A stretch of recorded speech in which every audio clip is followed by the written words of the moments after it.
Feel like you're being pulled in 1,000 directions? Let's fix that. Download your free rebalancing toolkit and learn how to design an optimized week that lets you feel like you have it all. Get the goods at brilliantbalance.net/have-it-all.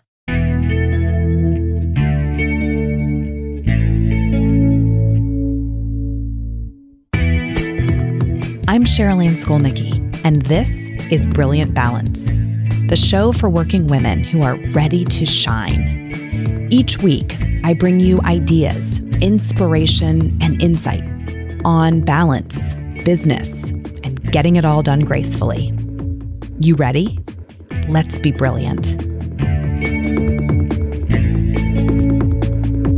Hello, and welcome to episode 12 of Brilliant Balance.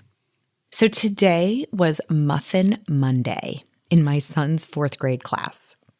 Here's how this got started. One of the girls in his class earlier this year decided that Mondays just weren't particularly fun.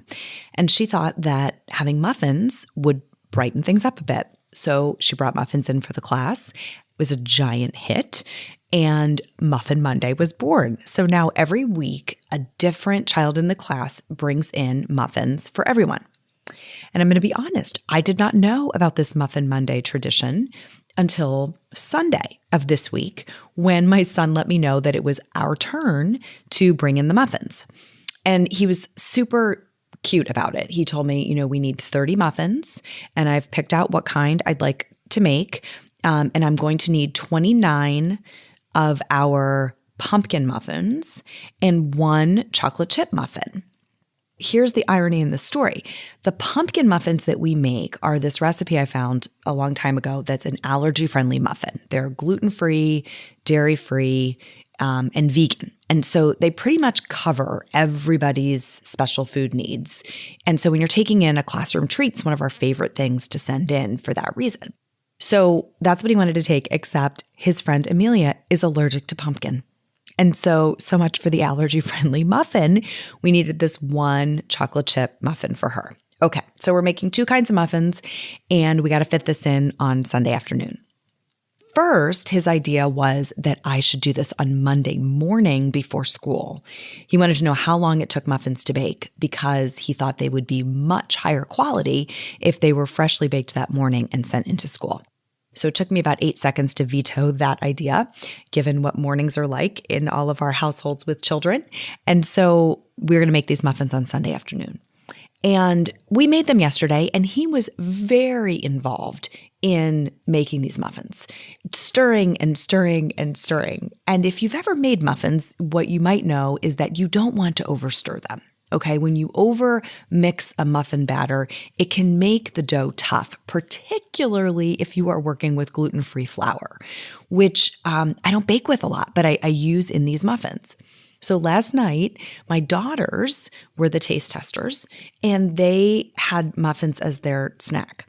And they both kind of looked at me like, Mom, this is not your best work. That is when that little voice in my head kicked in. And it sounded something like this, why didn't you just make a normal muffin? I mean, for heaven's sake, you have 57 million recipes for delicious, amazing muffins. You went to cooking school, for heaven's sake. You ran a baking business in high school. Like, you're better than this. Why are you sending in these muffins, these over-stirred, gluten-free muffins that didn't even meet everybody's allergy preferences? I mean, what if his friends hate these muffins? What if the teacher is like, oh my God, this is a terrible muffin? What if he's embarrassed? To the point where I actually thought about remaking the muffins and secretly replacing them. But then I got a grip. I replaced that whole diatribe that was going on in my head with a new dialogue. And it went something like this. You know what? This is going to take these children about 30 seconds to consume. It's not a muffin competition. It's a little joyful moment to make their Mondays brighter. We've already made the muffins. He was a part of making the muffins and was delighted about them. And we're just going to move on. The muffins are going to be exactly what they are supposed to be.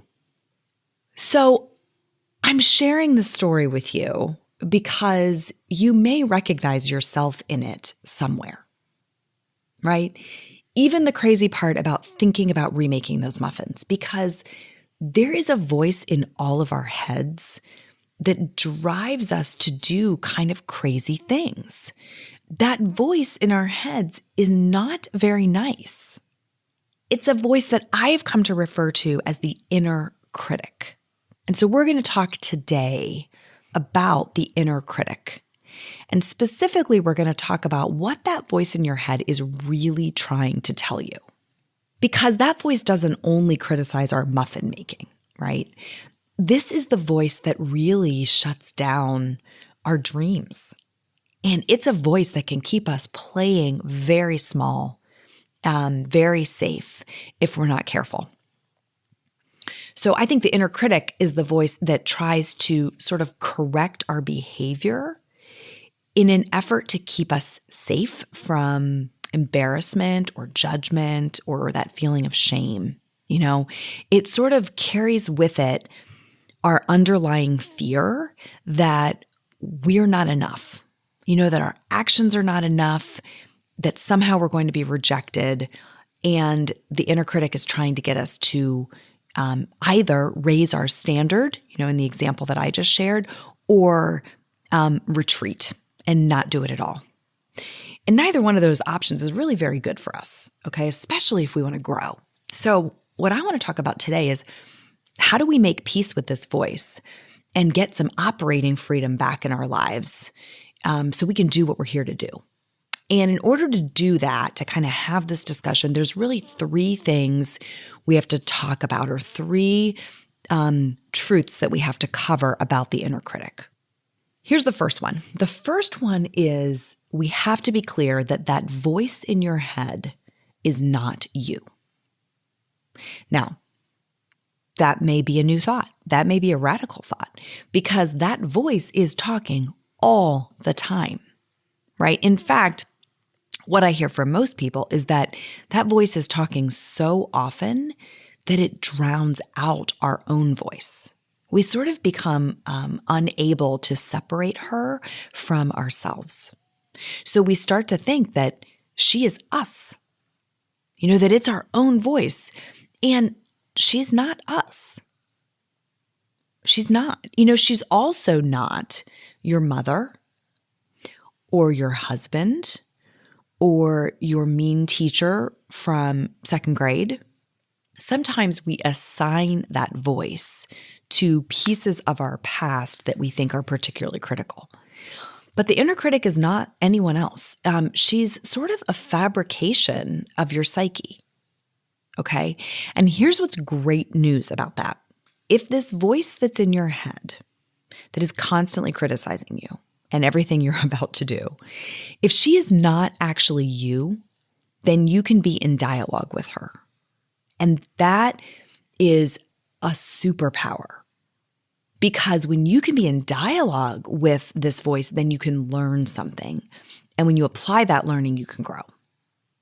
So the reason this gets confusing is because the actual voice, like the auditory voice you're hearing, is often a voice of someone from your past or someone you would recognize. And you're often assigning her words to what you imagine other people will say, right? What will everyone say if I do that? And all of those things that you're imagining that will be said, you're projecting them, right? They're coming from inside your head because you don't actually know what anyone else will say or will think. But you're inventing this reality, and the voice of the inner critic is giving it life. So sometimes in meditation, like people who are learning to meditate will talk about the monkey mind and how your brain is just sort of chattering constantly. I think sometimes the channel that we tune into there is the inner critic. And so we don't just hear, you know, that voice is not often praising us when it's rattling on and on. It's almost always telling us what we should be doing or could be doing or what we're not doing right or what other people will think, okay? So here's why, and this is the second kind of big point we have to dig into. The reason that happens is because your inner critic's singular goal is to keep you safe. She's basically an overzealous security guard, And, she sits guard where? Well, at the edge of your comfort zone. And heaven forbid you try to go outside of those walls. So when you are roaming around inside your comfort zone, doing things you've always done, having experiences you've already had, sort of living life on repeat, then we don't really need her very much. So she can be pretty quiet. But if you so much as step a toe outside of that comfort zone, that's when she goes on high alert. And it's a misguided attempt to protect you from criticism, from fear, or from vulnerability. Feel like you're being pulled in 1,000 directions? Let's fix that. Download your free rebalancing toolkit and learn how to design an optimized week that lets you feel like you have it all. Get the goods at brilliantbalance.net/have-it-all. I'm going to give you a list of some times that your inner critic may have really gone into overdrive, where that chatter gets super loud and drowns out your own inner wisdom. Here are a few of the times that I know I've experienced it, or I've talked to women who are coaching clients about where they've experienced this inner critic just being so loud that they almost can't ignore her.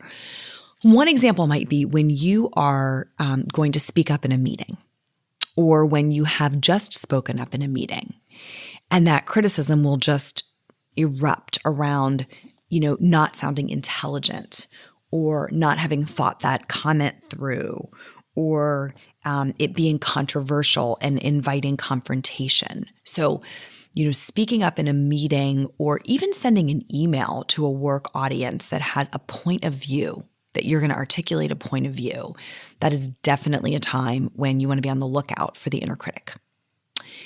Here's another example, totally different arena. Maybe you're going to wear an outfit that's not in your usual style. Right? You're going to try something different. You saw it in a magazine, you saw it on Pinterest, and you were like, I'm going to try that. But as you're checking yourself in the mirror before you walk out of the house, that inner critic will kick in, like, who does she think she is to wear that? That's not for somebody her age, or that's not for somebody with her body type. And often we will turn back around and take the outfit off, right? Because it feels risky. It feels like we're opening ourselves up to judgment. Here's another one. We talked about this in a previous podcast, saying no to something. Saying no to a request that someone has made of you can really dredge up the inner critic, because it's trying to protect us from the judgment or the criticism that we may get from someone for making that decision.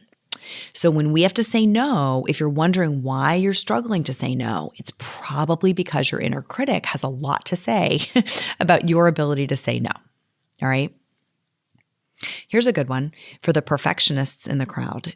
Leaving something undone, especially something, around the house, like making a choice to maybe go to bed without finishing the dishes, or without cleaning up the living room, or, not folding the clothes. Making a choice to leave something undone, especially if it's in the name of leisure or fun. For perfectionists, that can really be a difficult choice. And so that inner critic starts saying, somebody who takes good care of their house wouldn't do that. A good wife wouldn't do that. A good mother wouldn't do that, right? So leaving something undone, whether it's around the house or whether it's at work, leaving tasks on your to-do list that are not finished can really irritate the inner critic. And here's one maybe for the entrepreneurs, taking a financial risk, investing in your business or in your own development can dredge up the inner critic on, why can't you figure this out yourself? What are you going to do if it doesn't work? You can't waste that kind of money, right? There's a lot of messages that can come in around financial risks that we might take on. Another one on the list is when you're trying something new that you're not good at, especially if other people will see you doing it. And this can be as silly as, going to a yoga class or going skiing or ice skating. If you're not good at it already, we want to be the expert. We want to be so competent in everything. So that inner critic can tell you shouldn't even try, because what will people say? What will people think of you? right? You could diminish your reputation by trying something new. Why not just stick with things you already are good at? That's kind of the message track that comes up. And, the last one that I would share is when you are going to put your work out there for other people to see. And, it may be a silly example, but that muffin story I told falls into this camp. That's putting work out there for that class of fourth graders to experience and potentially evaluate, right? Any kind of work. Maybe you are a new blogger and you want to publish that blog post. Maybe you're a photographer and you're going to share your photographs. Maybe it's, something that you've written. Maybe it's that you're going to speak in front of an audience. Anytime that we're going to put our work out there or something we've created for other people to see, we need to be prepared for the inner critic to have something to say about it. All right. So that list of, 7 things or so instances where we want to be on the lookout matters because all of those things are things we want to do or should be able to do. Saying no to something, leaving something undone, speaking up in a meeting and sharing our voice, trying something we're not good at, all those things. We want to do those things, and if we don't learn how to manage that very loud voice of the inner critic, we run the risk of not doing them, right? Of letting the inner critic's opinion carry the day and then retreating back into our comfort zone. And I think that's dangerous. I think that's not how we would say we want to live.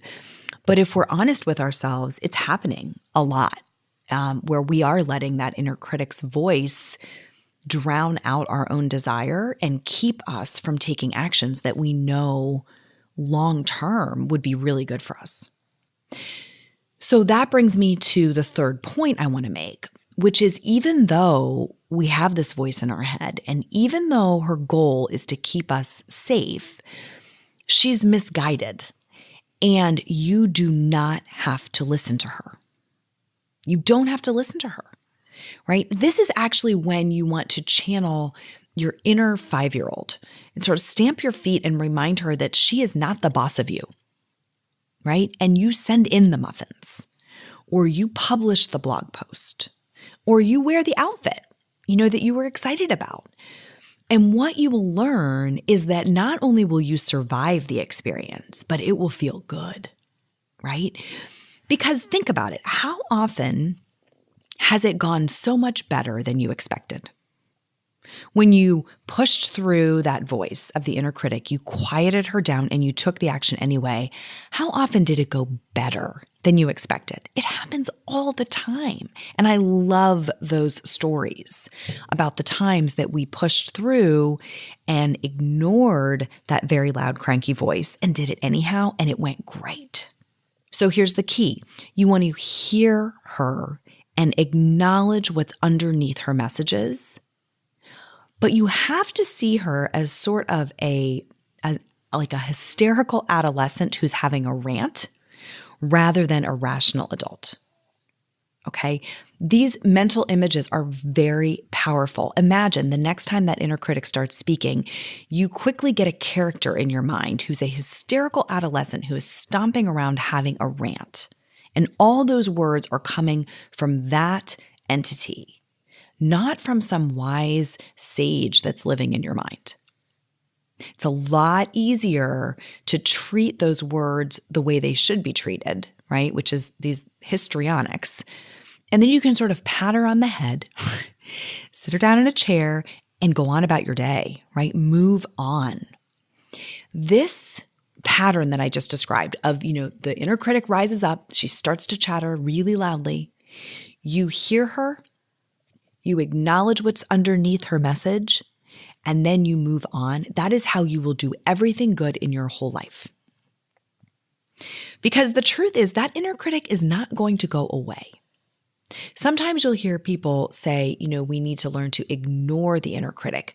I think it's important that we hear her and really acknowledge what is underneath it, right? What is the misfortune that she is trying to protect us from? If there's any wisdom in there to be teased out, you'll do it if you take that moment to pause and hear what she's saying. But the courageous action on the other side of it is where all the good stuff lives. And it doesn't ever really go away. I mean, I dance with my inner critic every single day. And I'm sure you do too, right? When I'm in my closet getting dressed, when I'm standing in front of my mirror, when I'm publishing the podcast or publishing a blog post, when I'm getting ready to maybe coach a new client that I don't have a relationship with yet, when I'm in that evening rush, when everybody needs me at the same time and there's homework and dinner and sports practices and you're wondering, is there enough to go around? Or when I get on social media and look at Pinterest or Facebook or Instagram and all the lovely things that people post there, these are times that can really cause your inner critic to rise up. And I would bet you're having the same experience. But you may have always thought that that voice that's being so critical was your own. And what I hope you take away from today is that, those three things that we mentioned, that voice in your head is not you. It's a fabrication of your psyche, and her singular goal is to try to keep you safe from the things you really need the most, from criticism, from fear, or from vulnerability. Because when you push through those things and you choose not to listen to her because you do not have to, everything good that you want is on the other side. That's what I want you to take out and practice. I want you to go into the week paying attention to, when is that voice rising up? Pause, get curious about what's going on. Which one of those things is she trying to protect you from? How likely is it to even happen? And then what would it take for you to do it anyway? Now, listen, one of the ways that some of us cope with the inner critic is to do all the things all the time, right? We're sort of these productivity engines who are just trying to keep everybody happy doing all the things. And that pattern really can have us exhausted. We're running on empty, right? So what I want to talk about in the next episode is something that you can do when you're feeling exhausted. Sadly, it does not involve getting a venti Starbucks in the afternoon, okay? But this is an absolute fail-safe of how to manage your energy when you are feeling exhausted. And we're going to talk about that next time. That is it for today, my friends. So I'm going to remind you of this. If you haven't gotten yours yet, make sure you grab your free rebalancing toolkit. That is over at brilliantbalance.net/have-it-all. Go grab that right now. And I will catch you next time. Until then, go be brilliant.